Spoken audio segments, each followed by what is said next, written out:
Unscripted, unshackled, uncouth. What you're about to hear is for more mature audiences only. It's Miguel and Holly Uncensored. Hello and welcome to Miguel and Holly Uncensored. This is our off-air podcast that we do 3 times a week on Mondays, Wednesdays, and Fridays. You can also hear our Sunday sessions. And this week, you get Holly O'Connor's Sunday session. Woo-woo. Hi. You know what you're talking about yet? Yeah, I do. Period. So there's a 21-year-old young woman who submitted a voice memo that I hadn't gotten to yet. She emailed me right after my other Sunday session, or like right before, and I didn't get to it. So this has been like sitting in my inbox for a month. So I just emailed her back and I was like, hey girl, hey, I'm going to do your thing. Is your issue still an issue? Because it's been a month. But regardless, I'm going to do it because her question was about really taking a leap when it comes to, do you stay in the job that you have when you know you want to do something else, but like there's all these other things in the way. And I think I have a pretty good grasp on which direction I need to go with advice for her. But if she already made the decision, it's not really applicable, but I think it could be applicable to a larger, swath of people that also are in a similar situation. So that'll be what it's about. I love it. We can catch Miguel and Holly Uncensored Holly Sunday session dropping at noon wherever you listen to podcasts. Also, leave us a review. Remember, we used to read the reviews that we would get, and we got a new one that slipped past me. And this is on Apple Podcast. Nothing slips past you. No, but this one did. I'm like, normally I'd be checking everything, which, by the way, that's a topic I'm going to bring up next week. Like, we've always joked, Holly, like that I'm addicted to my phone for like work stuff. Yeah. And I've always been pretty good about like, all right, I'm doing this. I'm on TikTok. I'm on Instagram for work. And then I'm done. Yeah. I've noticed that it's starting to slide. And it was last night when it hit me, and I went to go get in the bed at like 8:45. And then I looked and it was like 9:30 and I was just scrolling. And it was like the thing that I always try to avoid, where the room is dark, I'm under the covers, and I just have my phone in my face and I'm just scrolling. And I was laughing at like this just horrible, like these 2 like white trash girls like fighting in the streets. I left a comment and I was like, I should be reading, but I'm laughing at this. And then I was like, oh my God. Part of it. I'm the problem. You're the problem. Yes. You're sucked into a fake universe. It is. And so I was able to like be self-aware, to be like, I should not be doing this. So I'm going to talk about it next week, of how I'm going to challenge myself. Because that whole lock-in thing you sent me, Ollie, I want us to talk about that next week. But I was like, that's going to be part of for the rest of 2025, is to just, when I'm done with work, put the phone down. It's hard. Well, for you particularly, because you're starting to try to be like an influencer. So that you live online. I think what my plan is to do it like I do work. Like when I search pop culture and for stuff for us on the show, I have a very set time where I do that. And so I need to be like, all right, in the afternoon when I get home, that's my hour to do the Miguel Fuller content creation stuff. Yeah. And then in the evening time after dinner, and Abe and I watch a show, spend 30 minutes doing that before I go upstairs. And then once I go upstairs, put the phone down and you're done. Okay. So that's going to be my plan. But I'm going to talk about it next week to hold myself accountable. Because when I was sitting there, and the video was so funny, though. Like, it was so funny because it was this fighting video. It was so great. It was this like girl with a bat, and then this older white lady. And the older white lady was like, "You gonna hit me with that bat?" I saw the same Did you see it? Yes. And then the old lady walked to the girl with the bat, and then she clocked her with her hip, threw her down, and she was like, "You stupid whore, you ain't don't stop." I kept beating her up. And then the dad comes over, and then the way she switches so calmly from screaming at this girl to being like, "I'm fine," holding her head as she's doing that too. I was like, yes. Yeah. Oh my God, we watch the same shit. Dude, I was like, the fact that's on my algorithm. I was like, my algorithm used to be like pop culture and food. Yeah. And sometimes a hot man. It's street fighting. Literally. Yes. So a shout out to Stephen Jordan K, who left a review on Apple Podcasts, and he subject line, "My Platypus Posse and said, Miguel and Holly, and of course, Kelvin, will always be my number one ride or die podcast. Although they may have moved cities from Tampa to Charlotte, I will continue to listen to their show every morning and their podcast every afternoon.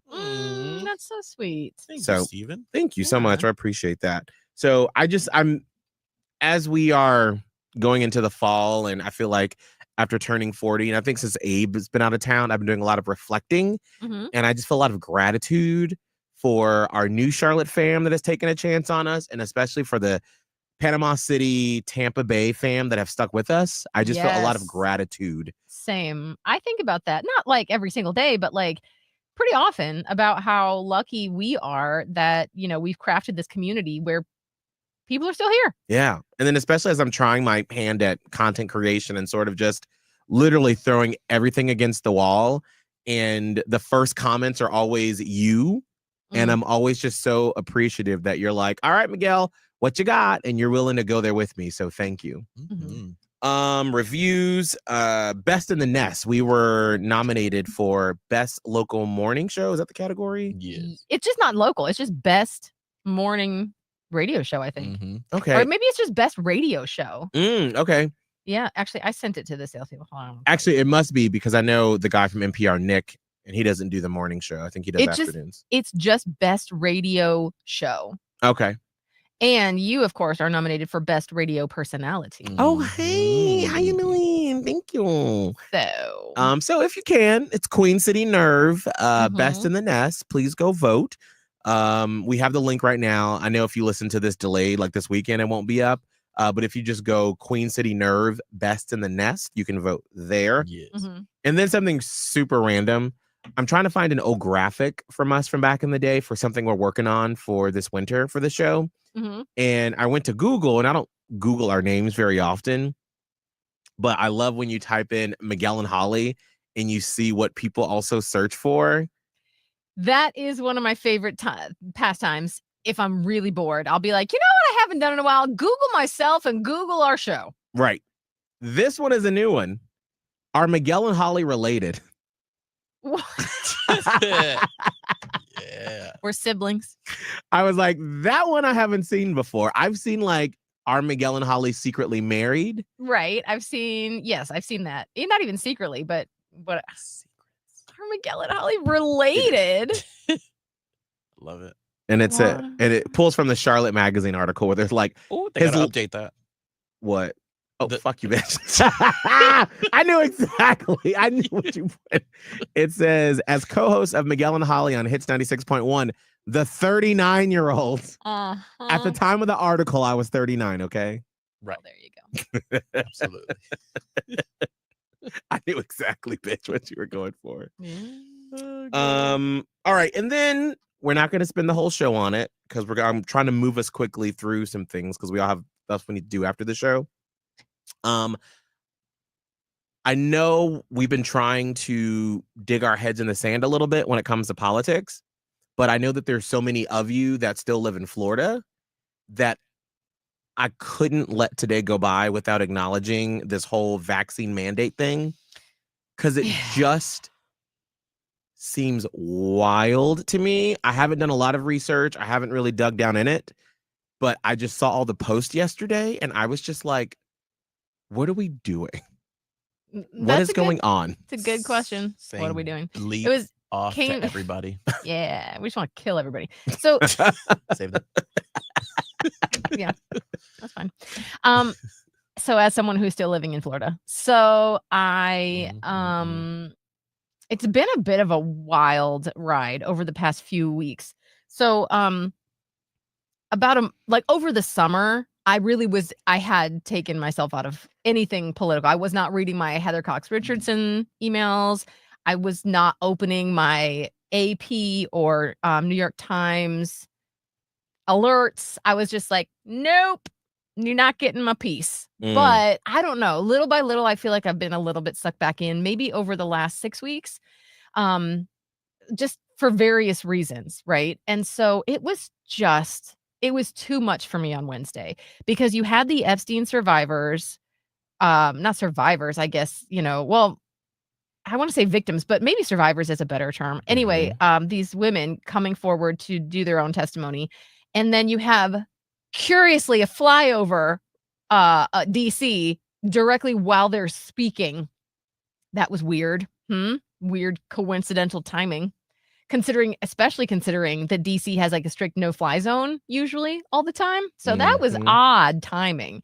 So there was that was going on, and that just, it breaks my heart to think about. And I don't think like that's strictly a left-leaning Democrat thing. Like, I think that if there's one thing that we can all agree on, I think, is what the fuck is going on with the Epstein files? Listen, the fact that I agree with Marjorie Taylor Greene, we are living in a different. You better get your hand off that button. Do not say. Y'all been giving me some good ones lately. This week. I don't know what it is. No. The audio file will exist, but I don't want that on social media. No. But I mean, the fact that she's like, okay, something is off. How did it go from ringing the bell to all of a sudden, oh, this is a hoax? Right. And that's the thing where I feel like a lot of people can come together and be like, time out. How was this entire administration and of course Donald Trump's campaign basically based on, we're going to release the Epstein files? And then it was, the files are on Pam Bondi's desk. And then it was, hey, actually there's no files. And then when they got pushback, they were like, okay, maybe there's files, but it's a Democrat hoax. What is it? Even like, what is it? What are you protecting? Are the files in the room with us right now? Like, what is happening with this? Hiding? Right, because here's the thing: whoever's on that list, Democrat, Republican, put them out there. That's the problem, because yes, a lot of Democrats, a lot of people that are maybe like Trump supporters are like, well, what if Bill Clinton's on the list? What if Hillary Clinton's on the list? And a lot of Democrats are like, I don't care, because I don't have a Hillary Clinton flag on the back of my pickup truck. Right. You know what I'm saying? So like, across the board, whoever's involved, lay it out. Right. But I was thinking about this the other day, and I was on Threads and I saw a little tidbit about something where, you know, that above our government, right, there's like the people in the shadows that are multi billionaires. I'm talking about like Jeff Bezos money. Yes. Elon Musk money, Jeff Bezos money, but people who we don't know their names off the top of our head, right? Because also, too, when you have those billionaire lists by Forbes, they don't really know. Like, no one knows. There's not public records of all these people's money. This is just what we know publicly. So there are plenty of people that aren't figures, celebrities and well-known people who have lots of fucking money that's been passed down, that they're doing whatever they want with those billions of dollars. Right. And so I think the issue actually stems from it. We're talking all the way up to the very, very top. And it's not just like, oh, well, just out that one billionaire. But that one billionaire is connected somehow to not just left and right politicians, but like organizations that you wouldn't like. It's possible that society could face a complete collapse if they actually put the list out because of the amount of organizations and people and things implicated by this list. Right. And I think that's the problem that they're fucking running into. Maybe they thought it was a good idea to run on this, or someone wanted to put the list out, but like maybe those people didn't realize just how far it goes. And so maybe someone has gotten a little bit of now, like, let's just say they could redact Donald Trump. So he's like, okay, whatever, put the list out. But someone way, way, way above that pay grade is like, you will not put this list out. And I don't care how foolish you look, because you already look like a fucking idiot. You're not putting it out. And or I else won't pay for your. Or I won't pay for this, or this person's going to mysteriously die, or like anything in the entire world could happen. And so that's what I'm starting to think is the actual issue here, is it could be so catastrophic that we don't even know the implications. Not just, oh, yeah, that's what I'm saying. Burn it down. You know, the psychics, they've been calling for this for a long time. We are in the same, like, I think it's, I don't know, one of the planets is like, it only happens every 300 years or something. And we're in that, I think it's Pluto. We're in that era of like the French Revolution and the American Revolution. that sort of energy, we're in it right now. Well, here's the thing is, I listen to my every morning. It's like a political current events podcast as I'm getting ready for the show.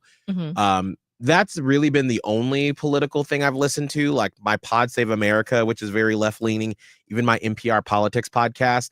I've been doing more audiobooks in the afternoon, which has been such a delight to sort of just escape into these imaginary worlds. It's been fantastic. Yes. Well, it saves your mental health because trust me, after I've been getting back into it, I'm just pissed off again. So I'm like, I'm going to need to take a step back because I need my sanity. Well, and that's why I've been getting like little tidbits here and there.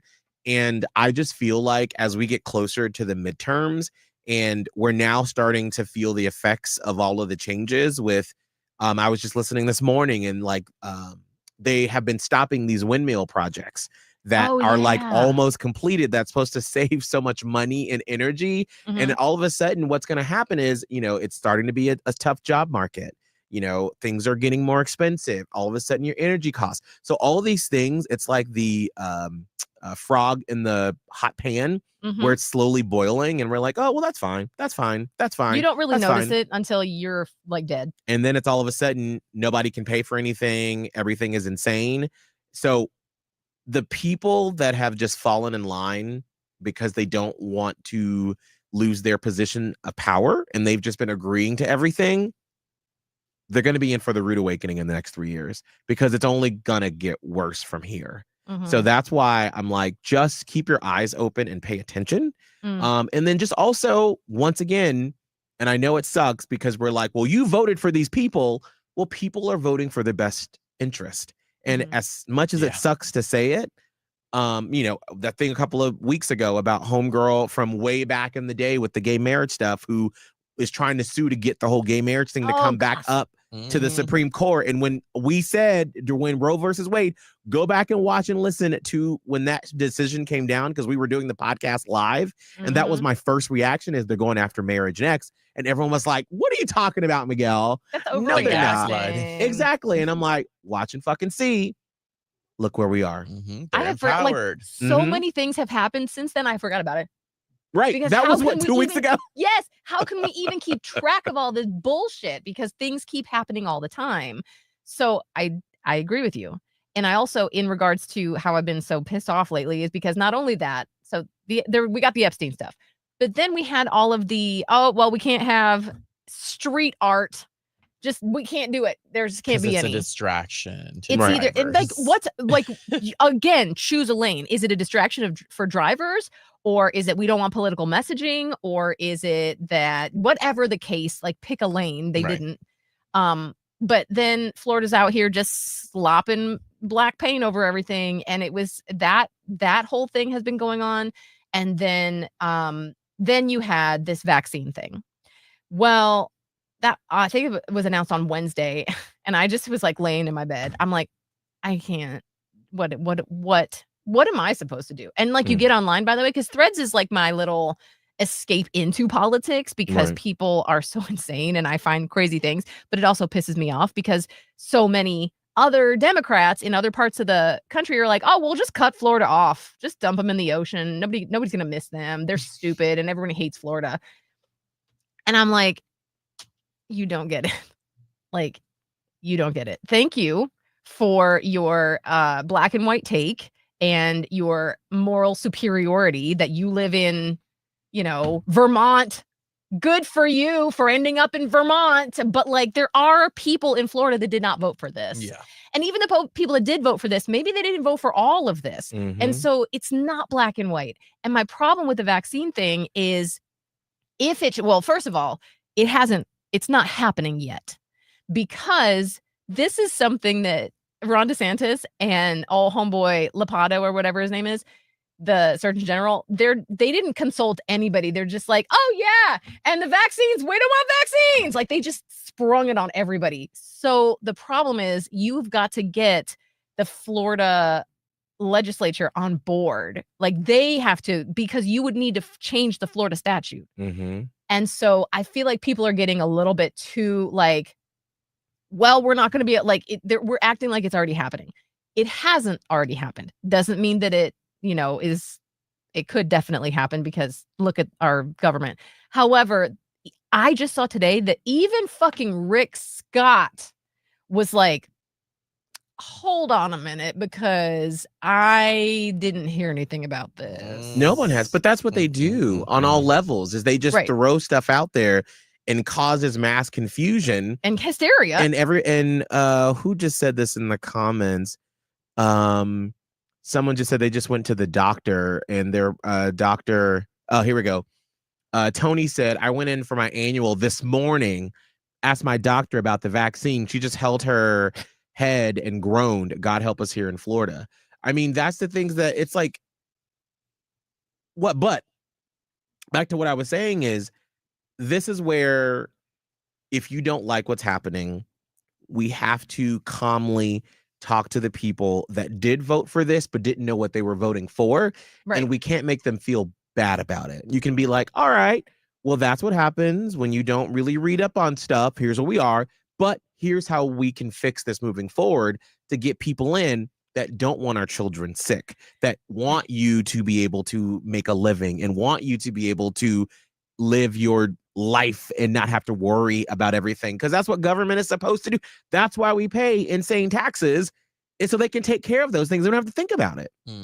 Right. So that's my request to you, is just to be patient with those people, because like I've been saying, at some point we got to work this out. We got to work it out. What's the alternative? And that's the problem with what I see a lot of online are people that are like, fuck around and find out. And I'm like, okay, but like that does not solve any problem. And I get it, right? When you're feeling that anger, you just want you want to be vindictive and you want those people who are making your life miserable to suffer. Yes. You're like, this is your fault. Guess who didn't get anywhere by raging at other people? Anyone. That's just not going to be helpful. So like, it's like, whenever I post anything, I'm not like, fuck all you guys. I'm just like, I'm worried. Right. I'm concerned, and I'm going to keep doing what I'm doing, and I'm going to call people.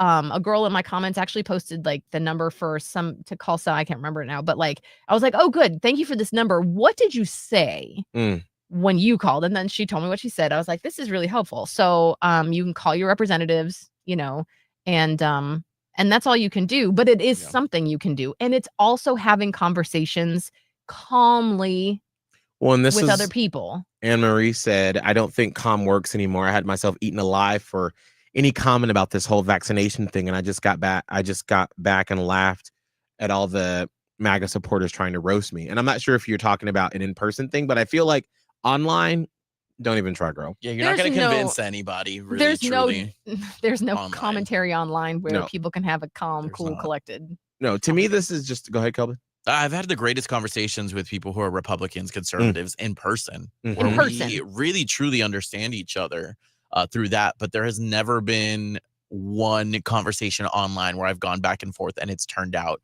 great. Well, you've changed my mind. Right. That's why I feel like if you have, like, I know someone who's super MAGA. Him and I know each other and we're friendly with each other. And the last time that we were together, and I brought up trans people, and as I was telling him the story of my friend Olivia, who you can hear that Sunday session, which is fantastic, and he was like, oh. I'm like, it's not these shadowy people that are trying to like wait in the bathroom for your kids. No, it's not a boogeyman. These are real human people. Yeah, these are people trying to live their lives. And he was kind of like I didn't change his mind in that moment.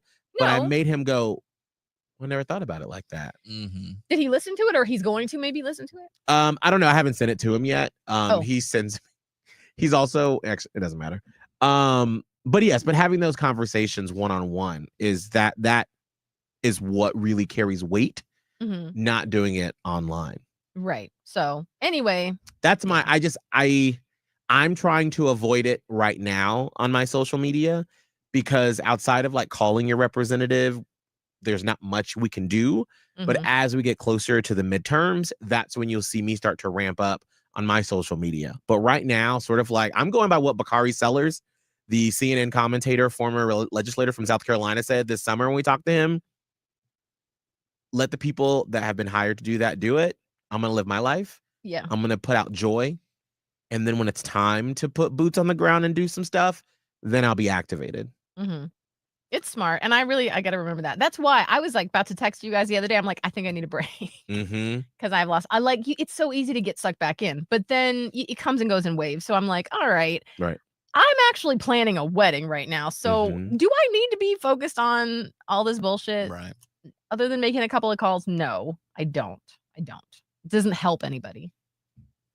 Any final comments about that before we move on to the final topic? Not nice words. No. Sorry, Holly. I'm not taking your advice. But I'll try to. Okay. All right. Before we go, I saw this and we didn't have time on the show today to talk about it. It's 5 red flags wedding photographers see that can predict divorce. Oh, wow. Okay. And whenever we talk about the prep, the websites that sort of curate pop culture and stuff like this for us to talk about in the show. And actually, I saw this on Tuesday. And I always see these. And of course, I click real quick to be like, is my marriage in danger? I know. Every time there's something like this or similar or like 5 signs your guy is pulling away or whatever. Right. I'm trying to be prepping for work, but I'm like, let me just look real quick. Let me read. Yeah. Let me validate a little bit. Stupid. Yes. I hate that shit. Yeah, I know. So literally, I've had this tab open since Tuesday. And I was like, I need to see. You're like, but what is it though? Like, did we have any of these red flags at our wedding? Does Ryan know? So this is what happened. This is from Ryan was Miguel's wedding photographer, by the way. Our old producer, Ryan. So this is from HuffPost, where they talked to a bunch of photographers and they sort of averaged out the answers about here are the 5 red flags that photographers have seen at weddings. And the first one, I was like, oh God. The groom is drinking too much. A common red flag wedding photographers notice is when grooms start relying too much on alcoholic substances to get through the wedding. Yeah. New York-based wedding photographer Lauren O'Brien has photographed couples who have since gotten divorced, and the ones where she kind of knew it was going to last involved drunk grooms. She recalled one drunk groom who got so intoxicated to the point where during their photo session, which is well before the ceremony in most cases, he couldn't stand up. We had to cut it short because he ended up throwing up in the bushes. And I did later find out that he had been cheating on her the entire time. Ooh. I mean, yes, but not every time. Some people are just alcoholics. But yes. Marrying alcoholics. Yes. I mean, well, and I feel like so for like Abe and I, we were pretty much, because I looked at him and I was like, through the ceremony, you can have like a mimosa or a beer in your room, but I want no drunk. You better not have that whiskey, none of that. No old fashions. I was like, once we walk down that aisle and then we take our picture, then do what you want, but not during that ceremony. But we paid too much money for that, right? And so like we were fine, and he was doing well. I think it wasn't a problem, but our beverage people at the current hotel in Tampa. Oh, they kind of did you dirty a little bit. They did, but what did they do? Every time we turned around, they had a drink in our hands. There was never once we had to ask for a drink, which is great. But by the end of the night, I don't remember the last hour of the reception because every time, because like I didn't have a moment to myself. It was like boom, boom, boom, boom, boom, and then every time I would boom on my side, she'd be like, "Here you go." Oh, Here God, you go. Here you go. Yep. What a time. So we were tore up that night, but it wasn't our doing. You were overserved. That's where that turned.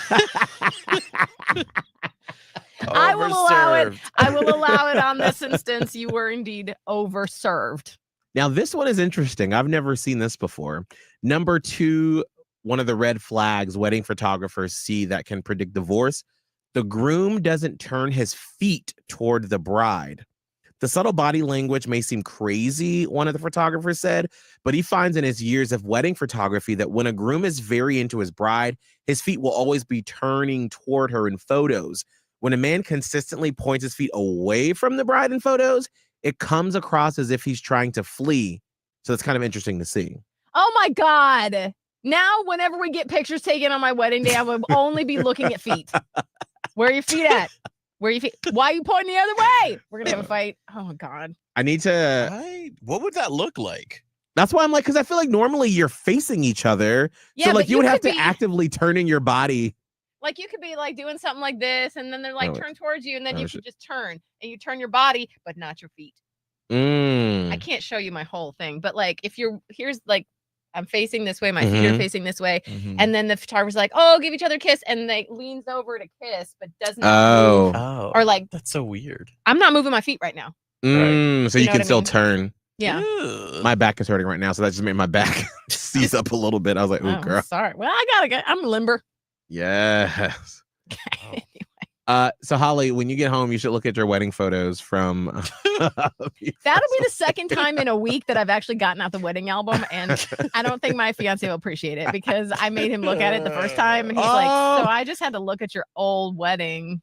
It's not great." I'm like, "Well, I was trying to show you the dress so that you could judge if I should wear it or not," and he's like, "All right."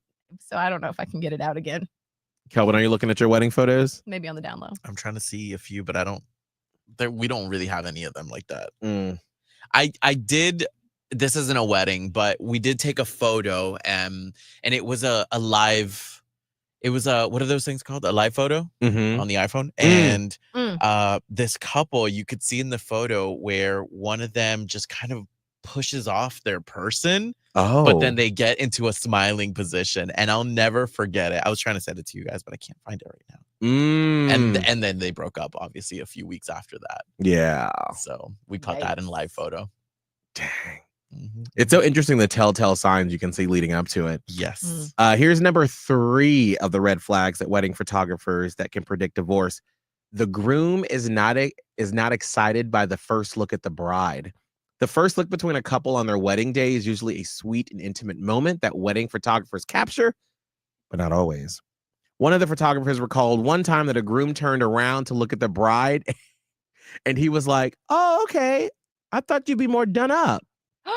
You could tell that he was all about himself, and he wasn't loving her the way that she should be loved on her wedding day. Oh, my God. That's awful. That's horrible. Could you imagine? I would leave. Like I'd be like, I would. I don't know if I could continue the ceremony. I'd be like, I would. If there was a criticism when I'm about to come around the corner, I would be like, if I had a bouquet, I'd be like, you know what? I do the Sarah Jessica Parker in the first Sex and the City movie. When she like just throws it right, chucks it at him. Yep, yes. I'd be like, well, what a horrible thing to say. Literally. Horrible. Like I remember because Abe and I went shopping together for our suits, and like we knew what we looked like in them because we had like practiced our first dance in them and whatnot. And even still, like we both got emotional when we saw each other because the emotions of the day. Yeah. So I couldn't imagine not seeing him. And then like you're seeing him in his suit, or the woman in the like, and just being like, "Oh, that's it." I'd be like, fix your hair real quick. Like what? That's wild. All right, we're down to the last 2. Okay. The couple doesn't appear obsessed with each other. A red flag that I see is if the groom just isn't obsessed with the bride. In the happiest couples she documents, even if it's just a quick glance, he's checking on her. He's making sure she's happy.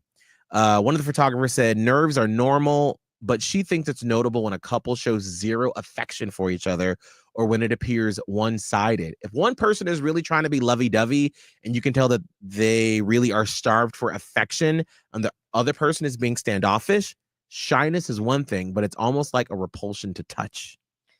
Oh, gosh. There's a degree to it, I feel. Right. I think when the wedding happened, and mind you, my wedding was a little different. Like I did have to be involved. So I wasn't really all over Oscar after the ceremony was done. But if it was a wedding that I had, the planner, I did that, I'd probably be all over him. Because naturally, when you see me and Oscar out, I'm always all over him. Right. But you were doing things also. Yes. So I think there's a sliding scale there. We're talking about very traditional, like when you think of like the traditional wedding, I think they're maybe thinking more along that lines and not like, hey, I'm just trying to throw this together myself. Right. So, and I think too, like I'm not a super PDA person. And so between that and then we had all of our family coming in, we were sort of like a divide and conquer and like making sure to say everybody or to see everyone. And so like Abe is way more like he'll like hold my hand or like touch my back and I'll be like, hey. Yeah. Miguel gets so weird about with PDA. I do. But then we're at home. Then it's like, hey, how you doing? But in person. Okay. And then I think what really just sort of got me is like my uncles and stuff. And I was just like, hey, how y'all doing? How y'all doing? Like you don't really see them that often. No. And so like, and then of course there's like the childhood trauma of, you know, them being like, don't you play with them girls. Why won't you be gay? And like now they're totally fine. Yeah. But that was in the 90s when they were like, we can change them, we can toughen them up. And so that's sort of in the back of your mind. You're like, well, here I am kissing this white man in front of all these people. It's like, oh, but you came to the wedding, so they came and they enjoyed, I'm sure. Yes. They did. All right, and then the last one, the couple is happier to hang out with their friends and with each other. When they seem to brighten up around their friends as opposed to being alone with their partner, I think that's a big tell. When one party seems more excited to be in a group than enjoying quiet moments with their partner, seems like a red flag to me. That's probably it. I'm not gonna read the rest of that paragraph, but that one made me pause a little bit because I think Abe and I are always like, we are outside of the week, we're usually with other people. But at the wedding, we had a divide and conquer deal, but it wasn't like we were happier to be around more people. It was more like, let's check off these boxes for people that we don't ever see that came to the wedding. Well, you have to, if you have a big wedding and like, yes, you had a limit on yours, but it was not small. Right. You do have to spend time going from here to there, and you're going to do some of it together and you're going to do some of it separately. And I think that's where nuance comes in because, there is such a thing as, all right, we got to go say hi to these people. You go say hi to those people. I'm going to say hi to these people and we're going to be back in here. Cause the reception is for your guests. Right. Truly. Like this is my second wedding, so I'm gonna make the reception about me. Sorry about you. But for the most part, like the reception that you throw oftentimes is for your guests to party with you, to like celebrate with you, come in community with you. And so there are a lot of like, how you doing? Hi to mom and them. How's everybody? But there is a difference between that and piecing out and like just going to hang with your friends all night. Right. I had a friend who this worried me, to be honest with you. I was at a friend's wedding a few years ago, and at the reception, they did all the things you do. They cut the cake, they had the first dance, the mom and the son and everybody, whatever. They do all that. We eat dinner, and then dancing starts. I did not see the groom once that entire rest of the reception. He was out hanging out with his friends, doing other things. And I was like, where is he? Like, I wasn't his friend. I don't really know him, but I noticed it. I noticed because it was noticeably absent. And that's where this comes in, where it's like, so it's like once you get past the like greetings and saying hi to everybody, and it's like that, to me, it's like that late night part of it when like the grandmas have gone to bed and it's just like the friends. And then like usually, like I think for Abe and I, we were still like, once we divided and conquered and like all the aunts and uncles went to bed, we came together and then we were talking to our friends and whatnot in different corners of the room. Right.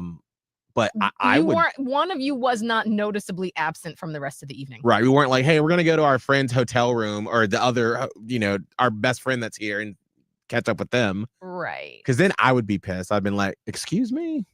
Yeah. Ooh. Yeah. But that you would be able to tell the difference. You would be able to tell. Yeah. Well, there you go. Woo! It is the 5 red flags wedding photographers see that can predict divorce. And if you want to see the entire article, it's on HuffPost. All right. Anybody got anything else? No, I'm gonna go do some wedding stuff. I gotta do the podcast. I got a therapy session today. I got a lot of stuff going on, so yeah, it's fine. I'm gonna sit. Yeah, I last night I sat down and like I'm getting stressed. Like the next 3 months are like booked. Like everything's like done. Like so I was just looking at like Christmas. Literally I had to pay the deposit for our Georgia Southern boys cabin trip. And then I need to start like getting flight alerts because I just read in one of our preps that like this is the best time to start booking your holiday flights. So we're going to Buffalo for Christmas this year, and I'm going to Tampa for Thanksgiving. ATL Pride. ATL Pride. I'm driving to that. Oh, yeah, driving. Oh to Atlanta for God, that. yeah. I'm flying out to see an uncle. I need for Thanksgiving. I need to get on that. So I like last night because I was like, okay, like we got a paycheck that we can sort of like, there are some things that I wanted for my birthday, but we were like trying to finish up some bills from the cruise, and I was like, nope, gotta settle up. So I'm gonna be sitting outside of the events that are planned. I will be sitting. Got it. Kelvin, yes. How can people find you on social media and see you sit? I'm going to be sitting at Kelvin Live on Instagram. Holly? I will be sitting when I can for sure. At Radio Holly, Instagram, TikTok. Please interact with my TikToks and my Instagram reels. I be out here trying, girl. I don't know if it's funny or not, but I be trying. At Miguel Fuller on Instagram and TikTok, and we will see you back here. You had something smart to say, didn't you, Kelvin? What? You had something smart to say, didn't you? I was waiting.